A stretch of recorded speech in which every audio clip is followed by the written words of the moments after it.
welcome to the Deep Dive. Today we're zeroing in on Palantir Technologies.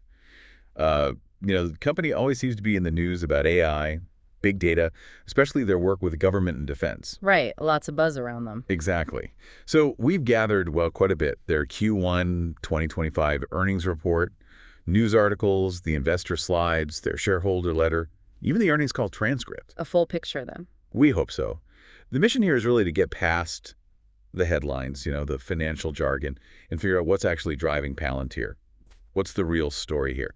So let's dive in. Okay, well, the first thing that jumps out, looking across all their materials, is just how consistent the message is. And the numbers show a really strong upward trend. Yeah, let's get straight into those Q1 numbers. They look, pretty impressive on the surface. Revenue up 39% year over year, $884 million.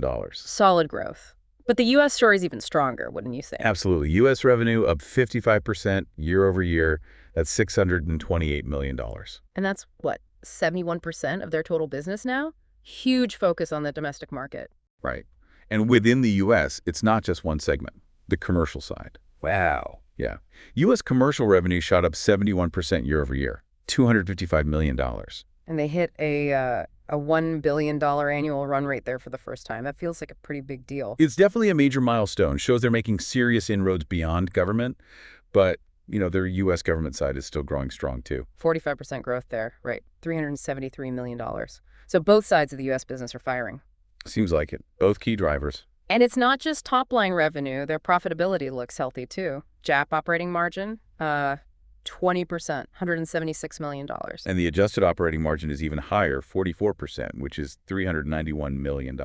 Okay, so that difference between GAAP and adjusted, what does that usually point to? Stock compensation, things like that? Often, yeah. Things like stock-based comp, amortization.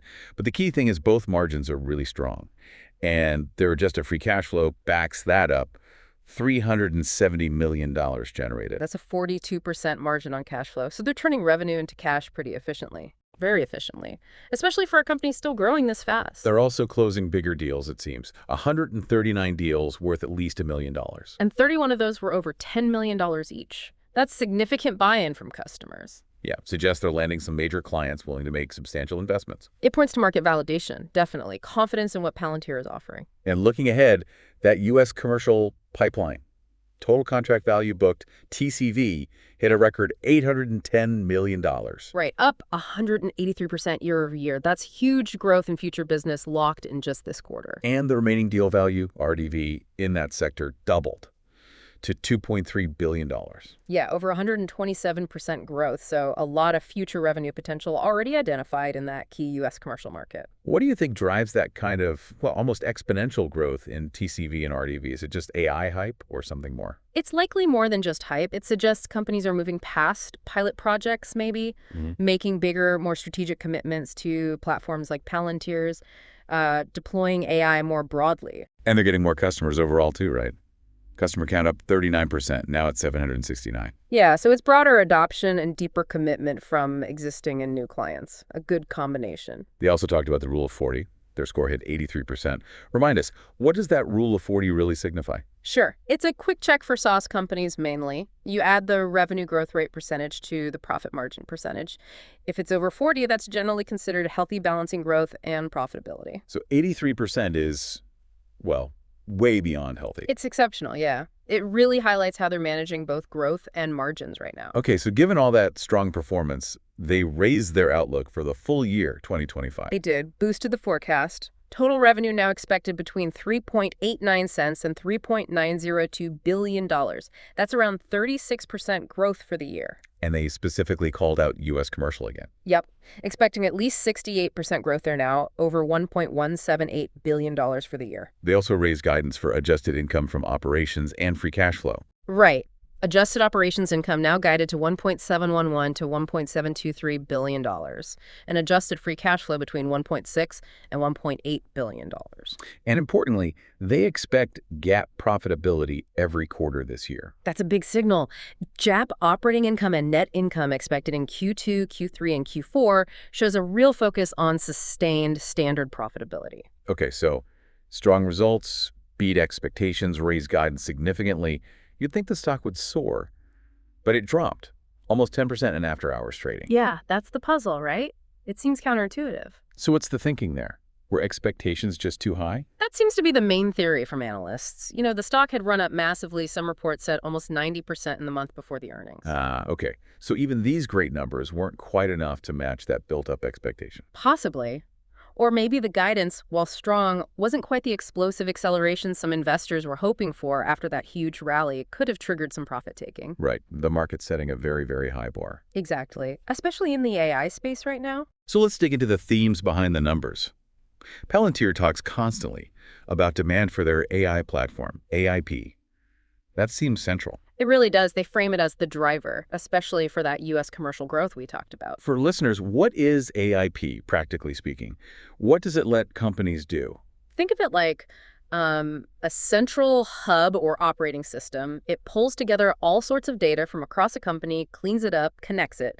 Then it lets people, even non-coders, build and use AI models on that data. So it's about making AI actually usable for businesses, not just a raw tool. Exactly. They emphasize their ontology framework, which is basically about creating a model of the business, how different data points relate to real-world operations. Ontology, like a map of the data. Kind of. A map that understands the relationships. They argue this context is key to making large language models, the GPTs of the world, actually useful for solving specific business problems, not just generating text. It allows for mixed human AI teams to work effectively. Makes sense. And this U.S. focus we saw in the numbers, it's clearly deliberate. Oh, yeah. Their shareholder letter really leans into their U.S. commitment, going way back. They position themselves as building for America and its allies. That domestic strength isn't accidental. And the government and defense roots are still very strong.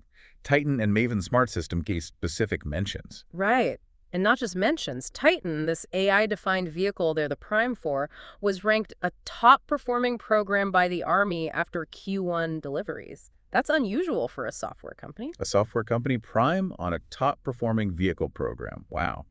And Maven. Maven Smart System is being adopted by NATO as its C2 command and control operating system. Across all 32 NATO members. That's the plan, yeah. Providing AI mission command capabilities across the alliance. It's a massive vote of confidence. That really speaks to that shift, maybe, towards software being core, even in defense hardware. Absolutely. The CEO, Alex Karp, talked about that on the call, how defense thinking is shifting to build hardware around the software, recognizing software needs a different kind of expertise. They also mentioned warp speed. What's that initiative about? It seems focused on American reindustrialization, using their platform to help companies bring manufacturing back, optimize maintenance, manage fleets better. It ties into that national focus. And the company culture. Karp's letter especially paints a picture of a very distinct philosophy, almost defiant. Yeah, he uses words like heretics, recounts being dismissed by Silicon Valley early on for their defense focus. There's a strong sense of mission there, supporting, as he puts it, the noble warriors of the West, giving them an unfair advantage through technology. It's quite pointed language. Yeah. And they talk about delivering quantified exceptionalism. What do they mean by that? It means showing concrete, measurable results for clients, not just selling software, but proving it delivers value, saving money, improving efficiency, preventing failures, whatever it might be, providing the numbers to back it up. And that ties into profitability, which is now a major focus. They're growing fast and making money. That Rule of 40 score of 83 really nails that point, and the guidance for consistent GAAP profitability is a big statement. So wrapping up on themes, how do they position themselves against competitors in the crowded AI space? What's their edge, according to them? On the earnings call, they really hammered that ontology point again. They argue it's their ability to structure data and understand context that lets them turn raw AI power, like LLMs, into real business value using those human AI teams.